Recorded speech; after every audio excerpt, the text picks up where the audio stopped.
एक समय की बात है। पहाड़ियों से घिरे एक खूबसूरत राज्य में रानी मेघलता रहती थी। रानी के पास एक बेहद प्यारी और नाचने वाली मोरनी थी, जिसका नाम था नीलम।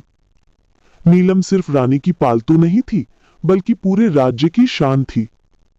जब भी महल में कोई उत्सव होता, नीलम अपने चमचमाते पंख फैलाकर ऐसा नृत्य करती कि सभी देखते रह जाते।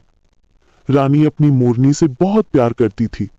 वो हर सुबह उसे दाना खिलाती, उसके पंखों पर गुलाब जल छिड़कती और उसके साथ महल के बगीचे में लंबी सैर करती। पूरा राज्य कहता था कि रानी और नीलम सिर्फ मालिक पालतू नहीं, बल्कि सच्ची दोस्त हैं। लेकिन राज्य के पास ही जंगल में खूबसूरत और बलशाली मोर रहता था, जिसका नाम था ताकेश। ताकेश अपनी सुंदरता और शान के लिए जंगल में प्रसिद्ध था। जब भी वो पंख फैलाता, सूर्य की किरणें उन पर पड़कर इंद्रधनुष जैसा रंग बिखेर देती। एक दिन ताकेश जंगल से घूमते घूमते महल के बगीचे के पास पहुंचा। उसी समय नीलम फूलों के बीच नाच रही थी।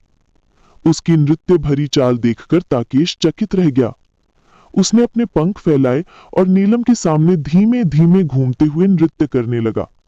दोनों की ताल मिल गई और उन्होंने साथ नृत्य करना शुरू कर दिया। धीरे धीरे दोनों में दोस्ती हुई और दोस्ती कब प्यार में बदल गई पता ही न चला। एक रात चांदनी चमक रही थी। बगीचा चांदी सा लग रहा था। ताकेश ने नीलम से कहा, तुम्हें इस महल की दीवारों के बाहर भी एक दुनिया दिखाना चाहता हूं। मेरे साथ जंगल चलो। यहां तुम बंद पंखों से रहती हो। जंगल में तुम खुले आसमान में उड़ सकोगी। नीलम सोच में पड़ गई।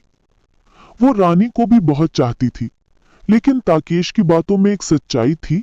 वो खुली दुनिया देखना चाहती थी, जंगल की हवा महसूस करना चाहती थी। अगली सुबह जब रानी बगीचे में पहुंची, तो नीलम वहां नहीं थी। पूरे महल में खोज की गई, पहाड़ी पर ढोल बजाए गए, सैनिकों को भेजा गया, लेकिन नीलम कहीं नहीं मिली।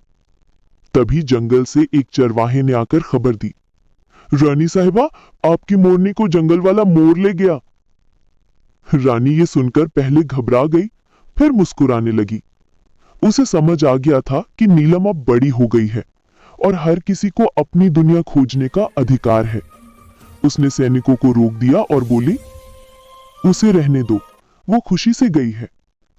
कुछ दिन बाद जंगल की तरफ से खुशियों की खबर आई। नीलम और ताकेश ने मिलकर एक बड़ा परिवार बसाया था।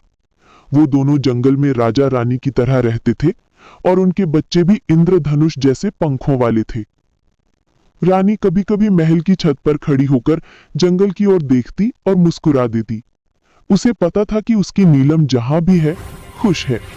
यही उसके लिए सबसे बड़ी बात थी।